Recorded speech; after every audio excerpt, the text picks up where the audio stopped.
네, 여러분 안녕하세요. 김준 목사입니다. 오늘도 역시 이 말씀 묵상 우리 같이 보도록 하겠습니다. 오늘 말씀은 출애굽기 14장 1절에서 14절 말씀입니다. 출애굽기 14장 1절에서 14절 말씀 먼저 보도록 하겠습니다. 여호와께서 모세에게 말씀하셨다. 이스라엘 자손에게 명령하여 그들이 돌아가서 바다와 믹돌 사이에 비하이롯 곧 바알스봇 맞은편 바닷가에 장막을 치게 하여라. 바로가 이스라엘 자손에 대하여 말하기를 그들이 광야에 갇혀서 그 땅에서 헤매고 있다 할 것이다. 내가 바로의 마음을 완고하게 하였으니 바로가 너희들을 뒤쫓아갈 것이나 나는 바로와 그의 모든 군대를 통해 영광을 얻을 것이며 이집트 사람들은 내가 여호와인 것을 알게 될 것이다. 이에 이스라엘 자손이 그대로 하였다. 이집트 왕이 그 백성에 도망하였다는 소식을 들었고 바로와 그의 신하들이 그 백성에 대한 마음이 변하여 말하기를 우리가 어찌 이렇게 하여 우리를 섬기며 종로로 하던 이스라엘을 보내었는가 하였다.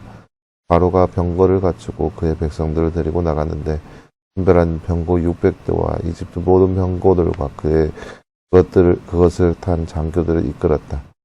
여호와께서 이집트 왕 바로의 마음을 완고하게 하셔서 바로가 그 이스라엘 자손의 뒤를 추적하였고 이스라엘 자손이 담대히 나가고 있었다. 이집트 사람들이 바로의 말들과 병거들과 그의 기마병들과 그의 군대와 함께 이스라엘 자손을 추격하여 그들이 바알스봇 맞은편 비하이롯 근처 바닷가에 진을 친 데까지 이르렀다. 바로가 가까이 왔을 때 이스라엘 자손이 눈을 들어보니 보아라 이집트 사람들이 자기들 뒤에서 추격해 오고 있었다. 이스라엘 자손이 심히 두려워하여 여호와께 부르짖었고 그들이 모세에게 말하였다. 이집트에 매장지가 없어서 우리를 데리고 나와 이 광야에서 죽게 합니까? 어찌하여 당신이 우리를 이집트에서 이끌어내어 우리에게 이렇게 하십니까? 우리가 이집트에서 이미 당신에게 한 말이 이것이 아닙니까? 우리를 내버려 두어 이집트 사람들을 섬기게 하십시오. 우리가 광야에서 죽는 것보다 이집트 사람들을 섬기는 것이 우리에게 더 나았기 때문입니다. 모세가 백성에게 대답하였다. 두려워하지 마라. 가만히 서서 여호와께서 오늘 너희를 위해서 행하시는 구원을 보아라. 너희가 오늘 본 이집트 사람을 다시는 영원히 보지 못할 것이다. 여호와께서 너희를 위해 싸우실 것이니 너희는 잠잠하여라. 아멘. 네, 사랑하는 여러분, 오늘 말씀 우리가 지난 어제의 말씀을 이어서 출애굽의 여정 가운데 특별히 홍해를 앞두고 있는 이스라엘 백성들의 상황의 모습을 볼 수 있는 그런 말씀이라 할 수 있겠습니다. 다른 주제 잠깐 볼까요? 말씀 읽고 빈칸 할 만한 말을 넣어 말씀을 완성하세요. 두려워하지 마라. 가만히 서서 띠께서 오늘 너희를 위해 행하시는 띠를 보아라. 너희가 오늘 본 띠 사람을 다시는 띠 보지 못할 것이다. 띠께서 너희를 위해 띠 것이니 너희는 띠. 네, 오늘 말씀은 13절 14절 말씀이네요. 두려워하지 마라. 가만히 서서 여호와께서 오늘 너희를 위해 행하시는 구원을 보아라. 너희가 오늘 본 이집트 사람을 다시는 영원히 보지 못할 것이다. 여호와께서 너희를 위해 싸우실 것이니 너희는 잠잠하여라. 오늘 말씀은 13절과 14절 말씀입니다. 바로와 그의 신하들은 이스라엘 백성들에 대한 무엇이 변하였나요? 오늘 말씀 5절 말씀에 보면 바로와 그의 신하들이 그 백성에 대한 마음이 변하였다. 이스라엘 백성들에 대한 마음이 변하였습니다. 풀어주었는데 그 마음이 변한 거죠. 한번 잡아드릴 것을 마음 먹게 된 거죠. 네, 사랑하는 여러분, 오늘 말씀은 이스라엘 백성들이 이제 출애굽하여서 출애굽 여정 가운데 첫 번째 단계인 홍해 앞에 있는 사건, 홍해바다 앞에 있게 된 사건의 모습을 담고 있는 그런 말씀이라 할 수 있겠습니다. 어제 말씀을 통해서 나눴듯이 이제 직선거리가 아니라 광야길을 통해서 가고 있는데 가장 먼저 가로막고 있는 길은 바로 홍해바다였습니다. 홍해바다. 그들이 하나님의 인도하심을 따라서 밤에는 불기둥, 낮에는 구름 기둥을 통하여서 하나님의 인도하심을 따라서 움직였는데 그 움직임의 결과 그 비하이롯 앞 곧 바알스봇 맞은편 바닷가에 장막을 치게 되었죠.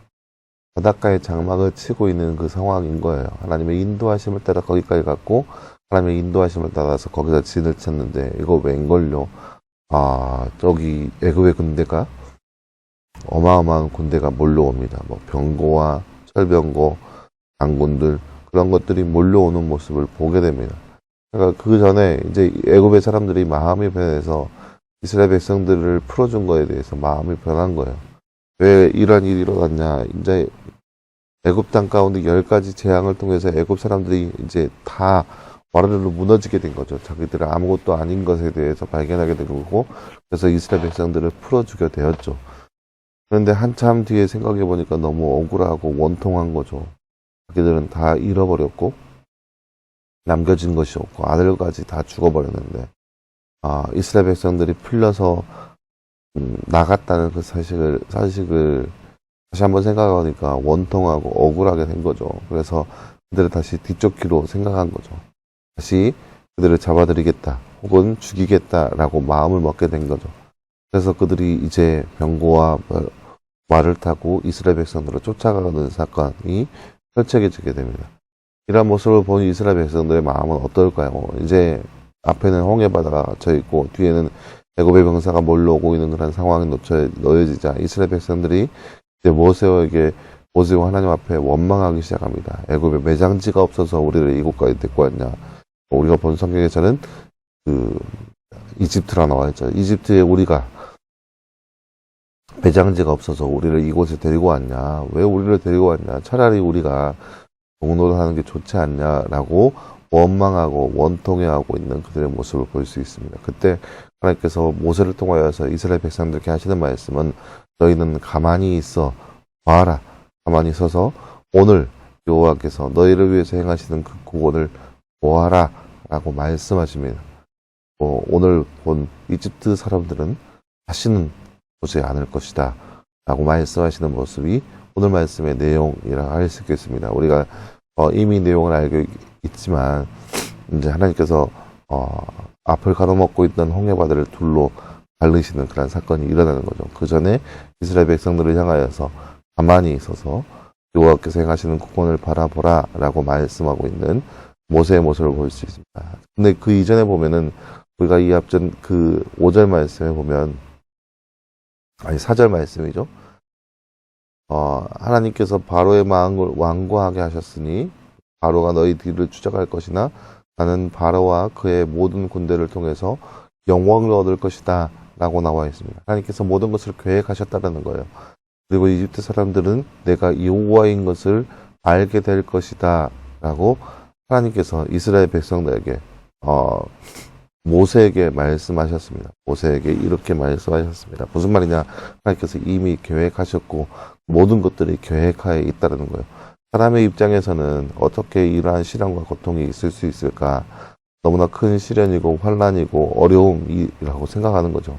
그래서 그 어려움 앞에서 불평하고 원망하고 그렇게 갖가지 그런 부정적인 생각으로 가득하지만 하나님 입장에서는 모든 것들이 이미 계획되었고 계획대로 때없이 진행되고 있는 모습을 볼 수 있습니다. 그래서 그 모습을 통하여서 하나님께서는 오히려 사람에게 있어서는 위기이고 어려움이지만 하나님께서는 모든 것들을 다 이끌어 주셔서 오히려 위기를 기회로 삼아서 하나님을 드러내고 영광 올릴 것이라는 그런 모습들, 그런 말씀을 하고 있는 그런 말씀이 오늘 말씀의 내용이라 할 수 있겠습니다.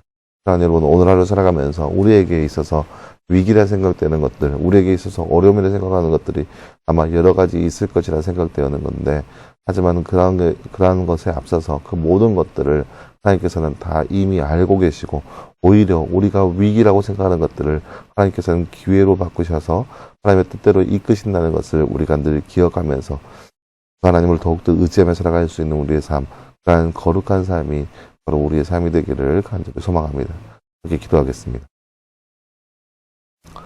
사랑하는 하나님 감사합니다. 주님, 오늘 말씀을 통하여서 위기 앞에 놓여져 있는 이스라엘 백성들에게 하나님께서 구원을 베푸실 것이라는 그 계획의 말씀, 계획을 가지고 계심을 우리가 말씀을 통해서 바라보았습니다.